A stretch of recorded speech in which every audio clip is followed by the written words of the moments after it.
नमस्कार दोस्तों और ओपन फॉर लर्न के मेरे सभी जिज्ञासु श्रोताओं, मैं जानता हूं कि आप सभी ज्ञान के नए द्वार खोलने के लिए हमेशा उत्सुक रहते हैं।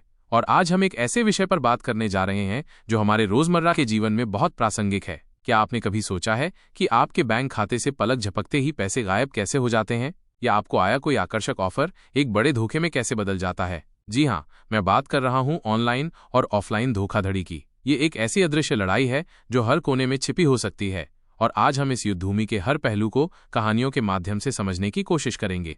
आज हम सिर्फ तथ्यों की बात नहीं करेंगे, बल्कि उन वास्तविक कहानियों को सुनेंगे जो हमें ये सिखाएंगी कि धोखेबाज कैसे काम करते हैं, उनके जाल में फंसने से कैसे बचें, और अगर कभी फंस भी जाएं तो क्या करें। मेरी कोशिश रहेगी कि ये कहानियां आपको अंत तक बांधे रखें और आपकी जिज्ञासा को चरम पर ले जाएं। तो तैयार हो जाइए ज्ञान और सतर्कता के एक नए सफर के लिए। ऑनलाइन या ऑफलाइन फ्रॉड से कैसे बचें, कहानियों के माध्यम से एक विस्तृत विश्लेषण। धोखाधड़ी, चाहे वो ऑनलाइन हो या ऑफलाइन, एक शाश्वत बुराई है जो मानव सभ्यता के साथ चली आ रही है। जैसे जैसे तकनीक विकसित हुई है, धोखेबाजों के तरीके भी अधिक परिष्कृत और जटिल होते गए हैं। आज के डिजिटल युग में, जहां हमारी अधिकांश गतिविधियां ऑनलाइन हो रही हैं, धोखाधड़ी का खतरा पहले से कहीं ज्यादा बढ़ गया है। इस लेख में हम कहानियों के माध्यम से समझेंगे कि धोखेबाज कैसे काम करते हैं, उनके जाल में फंसने से कैसे बचें, और अगर हम दुर्भाग्य से फंस जाएं तो हमें क्या कदम उठाने चाहिए। पहला अध्याय, लालच का पहला शिकार, फर्जी लॉटरी और नौकरी का झांसा। ये कहानी है रमेश की, जो एक छोटे शहर में रहता था और अपनी बेटी की शादी के लिए पैसे जोड़ने की कोशिश कर रहा था। एक दिन उसके फोन पर एक संदेश आया जिसमें लिखा था, बधाई हो, आपने कौन बनेगा करोड़पति में 25 लाख रुपए की लॉटरी जीती है। अपनी पुरस्कार राशि प्राप्त करने के लिए कृपया इस नंबर पर संपर्क करें। रमेश की आंखें चमक उठीं। उसने तुरंत उस नंबर पर फोन किया। उधर से एक व्यक्ति ने खुद को केबीसी का अधिकारी बताया और रमेश को बधाई दी। उसने कहा कि राशि प्राप्त करने के लिए उसे पहले प्रोसेसिंग फीस के तौर पर 15,000 रुपए जमा करने होंगे। रमेश ने अपनी पत्नी से सलाह ली, जिसने उसे मना किया, लेकिन लालच उस पर हावी हो गया। उसने तुरंत बताए गए खाते में पैसे जमा कर दिए। कुछ घंटों बाद उसे फिर फोन आया। इस बार कहा गया कि टैक्स के नाम पर 25,000 रुपए और जमा करने होंगे। रमेश फिर से झिझका, लेकिन 25 लाख रुपए के लालच में उसने फिर पैसे जमा कर दिए। ये सिलसिला कई बार चला और हर बार रमेश से अलग अलग बहाने से पैसे मांगे गए। जब तक रमेश को ये एहसास हुआ कि वो एक बड़े धोखे का शिकार हो गया है, तब तक वो अपनी बेटी की शादी के लिए जमा की गई सारी पूंजी खो चुका था। सीख, ये कहानी हमें सिखाती है कि अचानक धन का वादा अक्सर एक जाल होता है। कोई भी प्रतिष्ठित संगठन आपको लॉटरी या पुरस्कार के लिए प्रोसेसिंग फीस या टैक्स के नाम पर पैसे जमा करने के लिए नहीं कहेगा। खासकर अगर आपने किसी प्रतियोगिता में भाग ही नहीं लिया है तो लॉटरी जीतने का सवाल ही नहीं उठता। नौकरी के नाम पर पैसे मांगना भी एक आम धोखाधड़ी है। कोई भी वैध नियोक्ता आपको नौकरी देने के लिए पैसे नहीं मांगेगा। हमेशा ऑफर की सत्यता की पुष्टि करें। दूसरा अध्याय, पहचान की चोरी, डिजिटल फिंगरप्रिंट का खतरा। मीना एक आईटी प्रोफेशनल थी और ऑनलाइन सुरक्षा को लेकर काफी जागरूक रहती थी। एक दिन उसे एक ईमेल आया जो देखने में बिल्कुल उसके बैंक जैसा लग रहा था। ईमेल में लिखा था कि उसके खाते में कुछ संदिग्ध गतिविधि देखी गई है और उसे तुरंत अपने खाते को सुरक्षित करने के लिए दिए गए लिंक पर क्लिक करके अपनी जानकारी अपडेट करनी होगी। मीना ने बिना सोचे समझे लिंक पर क्लिक कर दिया। वो एक वेबसाइट पर पहुंची जो हूबहू उसके बैंक की वेबसाइट जैसी दिख रही थी। उसने अपना यूजर नेम और पासवर्ड डाल दिया। कुछ दिनों बाद मीना के फोन पर एक मैसेज आया कि उसके खाते से बड़ी रकम निकाली गई है। वो हैरान रह गई। जब उसने बैंक से संपर्क किया तो पता चला कि वो फिशिंग का शिकार हुई थी। जिस वेबसाइट पर उसने अपनी जानकारी डाली थी वो धोखेबाजों द्वारा बनाई गई एक नकली वेबसाइट थी, जिसका उद्देश्य केवल उसकी बैंक डिटेल्स चुराना था। धोखेबाजों ने उसकी जानकारी का उपयोग करके उसके खाते से पैसे निकाल लिए थे। सीख, ये कहानी फिशिंग के खतरे को उजागर करती है। धोखेबाज अक्सर नकली ईमेल, मैसेज या वेबसाइट बनाकर लोगों को अपनी व्यक्तिगत जानकारी जैसे बैंक डिटेल्स, पासवर्ड, आधार नंबर, पैन नंबर साझा करने के लिए उकसाते हैं। हमेशा किसी भी लिंक पर क्लिक करने से पहले URL की जांच करें। बैंक या कोई भी प्रतिष्ठित संस्था कभी भी आपसे ईमेल या मैसेज के माध्यम से आपकी संवेदनशील जानकारी नहीं मांगेगी। सीधे बैंक की आधिकारिक वेबसाइट पर जाकर ही लॉगिन करें। तीसरा अध्याय, OTP का खेल, आपकी जेब का ताला खोलने की चाबी। राजेश एक व्यापारी था। एक दिन उसे एक अनजान नंबर से फोन आया। फोन करने वाले ने खुद को बैंक का अधिकारी बताया और कहा कि उसका ATM कार्ड ब्लॉक हो गया है और उसे एक्टिवेट करने के लिए उसे एक OTP, वन टाइम पासवर्ड बताना होगा जो उसके फोन पर आएगा। राजेश को थोड़ी हैरानी हुई क्योंकि उसने हाल ही में अपने कार्ड का इस्तेमाल किया था, लेकिन धोखेबाज ने इतनी चतुराई से बात की कि राजेश उसकी बातों में आ गया। जैसे ही राजेश ने OTP बताया, उसके फोन पर एक मैसेज आया कि उसके खाते से 50,000 रुपए निकाल लिए गए हैं। राजेश का दिल बैठ गया। उसे समझ नहीं आया कि ये सब इतनी जल्दी कैसे हो गया। दरअसल धोखेबाज ने ओटीपी का उपयोग करके राजेश के खाते से पैसे ट्रांसफर कर लिए थे। ये ओटीपी एक सुरक्षा कोड होता है जिसे कभी भी किसी के साथ साझा नहीं करना चाहिए, क्योंकि ये आपके खाते तक पहुंचने की अनुमति देता है। सीख, ये कहानी हमें ओटीपी के महत्व को समझाती है। ओटीपी आपके लेन देन को प्रमाणित करने का एक महत्वपूर्ण उपकरण है। इसे कभी भी किसी के साथ साझा न करें, चाहे वो कोई भी हो, बैंक अधिकारी, कस्टमर केयर एग्जीक्यूटिव या कोई रिश्तेदार। बैंक कभी भी आपसे फोन पर ओटीपी नहीं मांगेगा। अगर कोई आपसे ओटीपी मांगता है तो समझ लें कि वो धोखाधड़ी करने की कोशिश कर रहा है। चौथा अध्याय, निवेश का झांसा, रातों रात अमीर बनने का सपना। अनीता एक गृहिणी थी और अपने परिवार के लिए कुछ अतिरिक्त आय अर्जित करना चाहती थी। उसने सोशल मीडिया पर एक विज्ञापन देखा जिसमें कम समय में उच्च रिटर्न का वादा किया गया था। विज्ञापन में एक निवेश योजना का विवरण दिया गया था जिसमें दावा किया गया था कि आप 1 लाख रुपए का निवेश करके 3 महीने में 3 लाख रुपए कमा सकते हैं। अनीता को यह बहुत आकर्षक लगा। उसने विज्ञापन में दिए गए नंबर पर संपर्क किया। उधर से एक व्यक्ति ने उसे विस्तार से योजना समझाई और कई अन्य सफल निवेशकों की कहानियां सुनाई। अनीता ने अपने पति से छिपाकर 1 लाख रुपए का निवेश कर दिया। पहले महीने उसे 10,000 रुपए का रिटर्न मिला, जिससे उसका विश्वास और बढ़ गया। उसने और 50,000 रुपए का निवेश कर दिया। अगले महीने उसे कोई रिटर्न नहीं मिला। जब उसने संपर्क करने की कोशिश की तो फोन नंबर स्विच ऑफ था और सोशल मीडिया पेज गायब हो चुका था। अनीता को अपनी गलती का एहसास हुआ, लेकिन तब तक बहुत देर हो चुकी थी। सीख, ये कहानी पॉन्जी स्कीम या पिरामिड स्कीम जैसे निवेश धोखाधड़ी को दर्शाती है। ऐसी योजनाएं अक्सर असामान्य रूप से उच्च रिटर्न का वादा करती हैं और शुरुआती निवेशकों को कुछ भुगतान करके विश्वास दिलाती हैं। हालांकि ये योजनाएं नए निवेशकों के पैसे से पुराने निवेशकों को भुगतान करती हैं और अंततः ध्वस्त हो जाती हैं, जिससे अधिकांश निवेशक अपनी पूंजी खो देते हैं। किसी भी निवेश से पहले उसकी प्रामाणिकता की जांच करें और अत्यधिक उच्च रिटर्न के वादों से सावधान रहें। किसी भी योजना में निवेश करने से पहले वित्तीय सलाहकार से सलाह लें।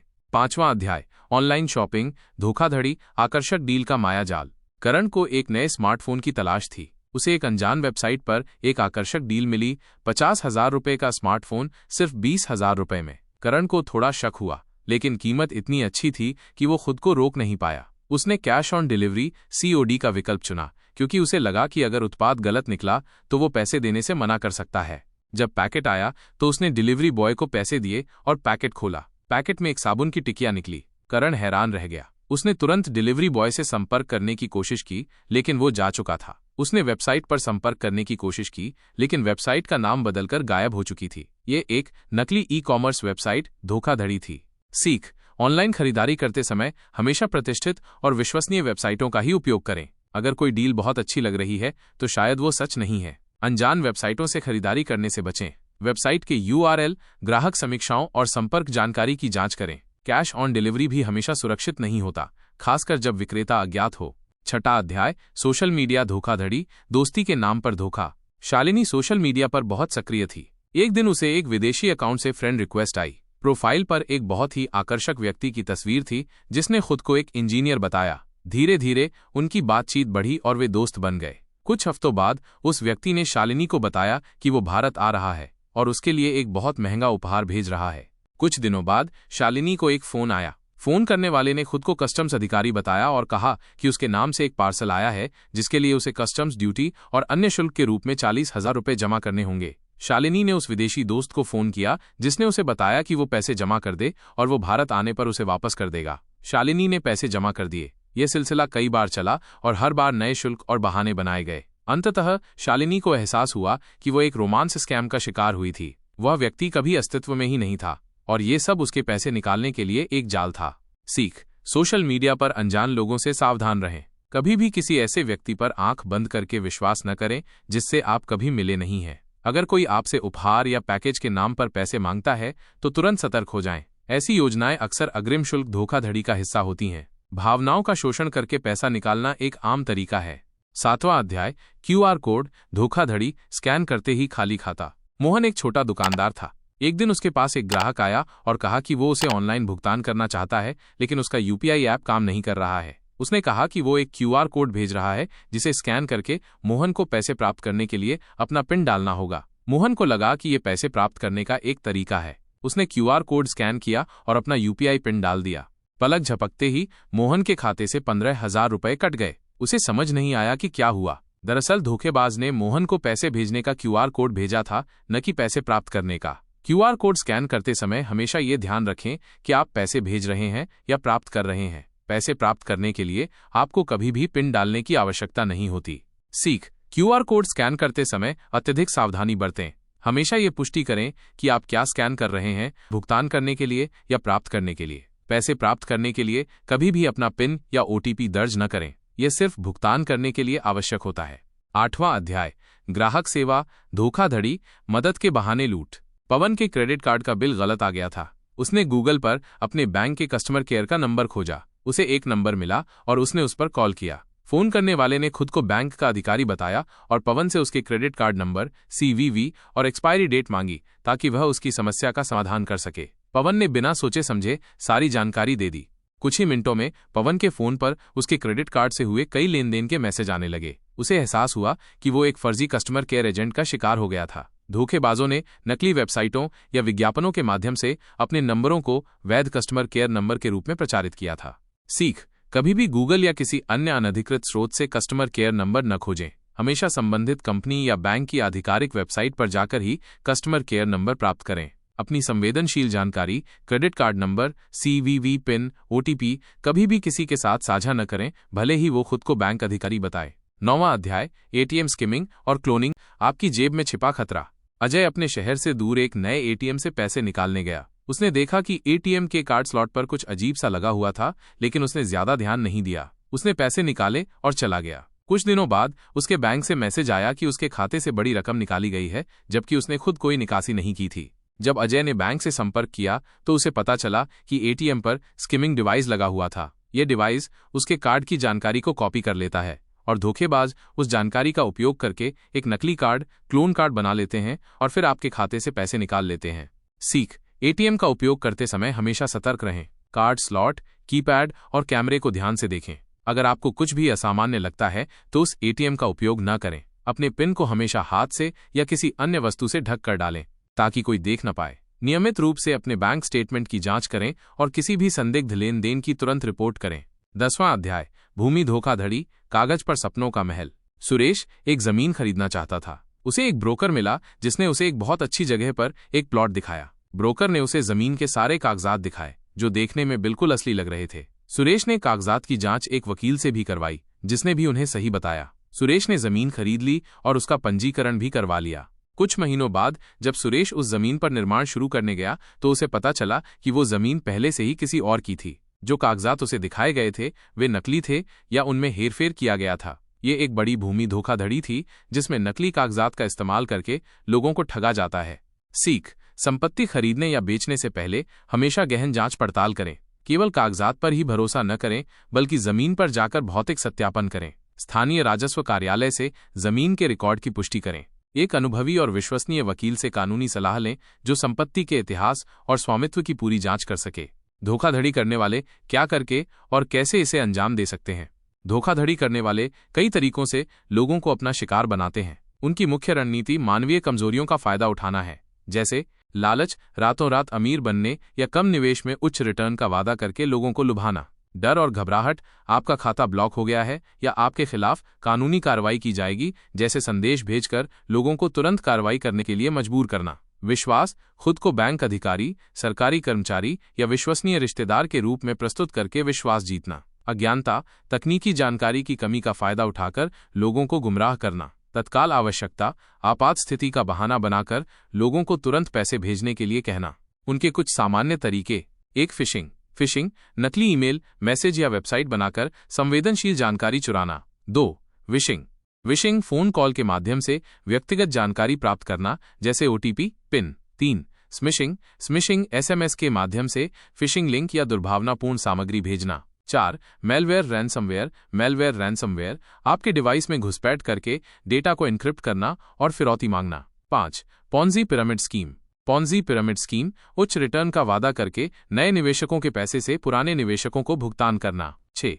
रोमांस स्कैम, भावनाओं का फायदा उठाकर पैसा निकालना। 7. नकली e commerce website, fake e commerce website, आकर्षक डील का झांसा देकर नकली उत्पाद बेचना या पैसे लेकर कुछ न देना। 8. क्यूआर कोड धोखाधड़ी, क्यूआर कोड फ्रॉड, पैसे प्राप्त करने के बहाने पैसे भेजने के लिए क्यूआर कोड का उपयोग करना। 9.